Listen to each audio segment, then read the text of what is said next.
साथियों नमस्कार। दिल्ली और दिल्ली के आसपास के क्षेत्रों की स्थिति बड़ी भयानक बनी हुई है।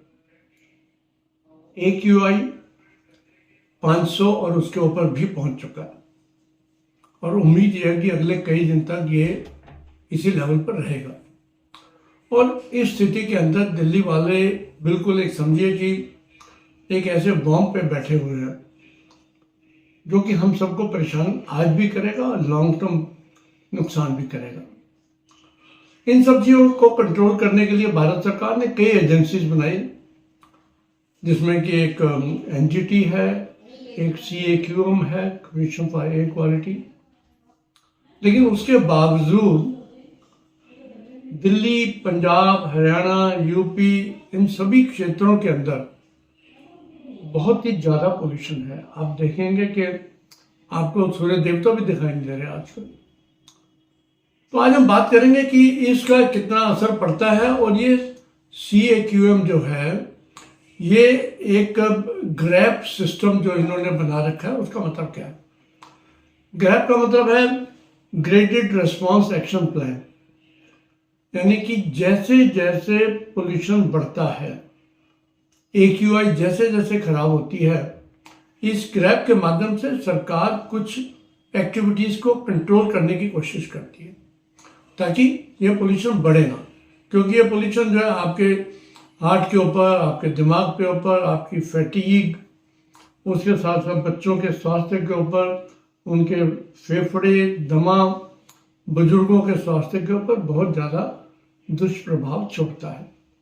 अब इस ग्रैप के अंदर क्या है कि उन्होंने ग्रेडेड सिस्टम बनाया कि अगर ग्रैप 1 का मतलब है कि अगर आपको दिल्ली की हवा जो है तो वो AQI 201 से 300 है तो ग्रैप 1 लागू होता है। ग्रैप 2 जो है वो 300 से 400 के बीच में होता है, जो वेरी पुअर होती है। और जो ग्रैप 3 है वो सीवियर एयर क्वालिटी हो, जो 401 से 450 तक वेरी करती है। और उसके बाद स्टेज 4 जो है वो उसके ऊपर की बात। दिल्ली में ग्रैप 3 लागू किया गया। ग्रैप 3 का मतलब क्या है कि दिल्ली में कंस्ट्रक्शन एक्टिविटीज बंद हो गई, पुराने व्हीकल्स का आना जाना बंद हो गया।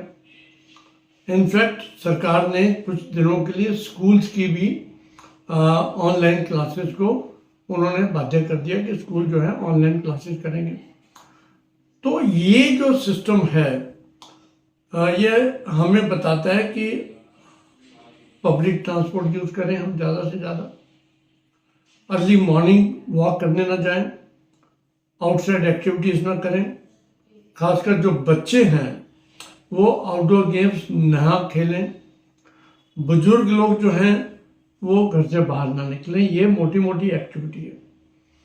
और इसके साथ साथ इससे बचने के लिए, इतनी ज़्यादा पोल्यूशन से बचने के लिए हम सबको कुछ अपने सेल्फ कंट्रोल करना पड़ेगा। जैसे RW के लोग हैं, उनको देखना पड़ेगा कि उनके जो गार्ड हैं वो गार्ड जो कुछ लकड़ी बुरादा जलाकर अपना गर्मी करते हैं, रात को वो सेकते हैं आग को, वो ना हो। अगर जरूरत पड़ती है तो उनको इलेक्ट्रिकल हीटर दे दें। फिर ये भी देखें कि घर के आसपास कोई कंस्ट्रक्शन एक्टिविटी चल रही है और वहाँ से मिट्टी और वहाँ से डस्ट ज़्यादा उड़ रही है, जैसे कि मकान कोई टूट रहा हो, वो एक गंभीर समस्या है, वहाँ पर सबसे ज़्यादा मिट्टी उड़ेगी। इसी प्रकार से अगर कोई अनकवर्ड रेता या बदरपुर या बाकी सामान जो है कंस्ट्रक्शन का बाहर पड़ा है तो उसके ऊपर भी हमें ध्यान रखना पड़ेगा। तो ये जो एक्टिविटीज़ हैं हमको खुद कंट्रोल करने पड़ेंगी। सरकारें तो जो करती हैं वो करती रहेंगी। चाहे आज से कुछ समय पर पहले कहते थे पंजाब की पराली है, हरियाणा की पराली है, वो दिल्ली के अंदर जब हवा आती है तो इसकी वजह से पोल्यूशन होता है। डेफिनेटली इन पराली जलने से बहुत ज़्यादा फर्क पड़ता है। और मैक्सिमम जो दिल्ली खासकर की हवा है उसके अंदर 3-4 फैक्टर्स हैं जो काम करते हैं। एक तो ये पराली, दूसरा पोल्यूशन, तीसरा कंस्ट्रक्शन, और चौथा जब हवा हैवी हो जाती है। हवा हैवी कब होती है?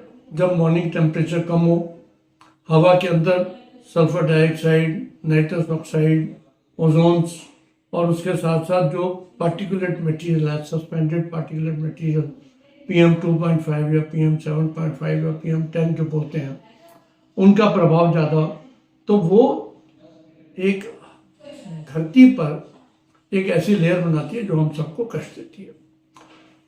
अस्पतालों के अंदर 30 से 40% OPD बढ़ी, एडमिशन बढ़े, ICU के अंदर ज़्यादा मरीज दाखिल हो रहे हैं क्योंकि सांस की दिक्कत हो रही है। बच्चों को निमोनिया, बच्चों को ब्रोंकाइटिस, बच्चों को एस्थमा, इसके चांसेस बहुत ज़्यादा हो रहे हैं।